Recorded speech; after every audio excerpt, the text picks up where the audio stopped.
A person who holds an easement has the right to exercise limited control over land owned by someone else. In Nelson v. Johnson, we explore two types of easements: easements appurtenant and easements in gross. Robert and Marjorie Wake owned a large tract of land in Cassia County, Idaho. They used part of it as a farm and the remaining land as a cattle ranch. Each spring, the Wakes drove their cattle from the ranch across the farmland to Butler Springs, a watering hole located on the farm.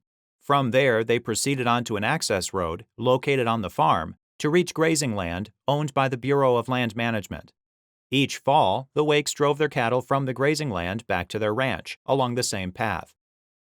In 1956, the Wakes sold the farm to Jesse and Maud Hess, but kept the cattle ranch.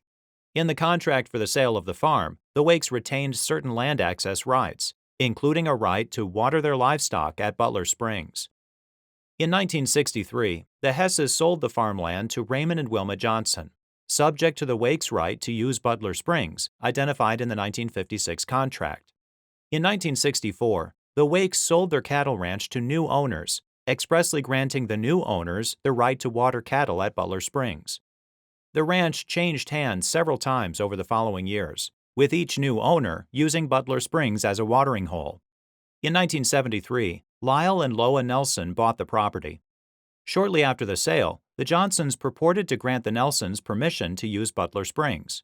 Several years later, the Johnsons purported to revoke the permission, denying the Nelsons access to their land. The Nelsons filed suit in state court, arguing that they had an easement appurtenant in Butler Springs.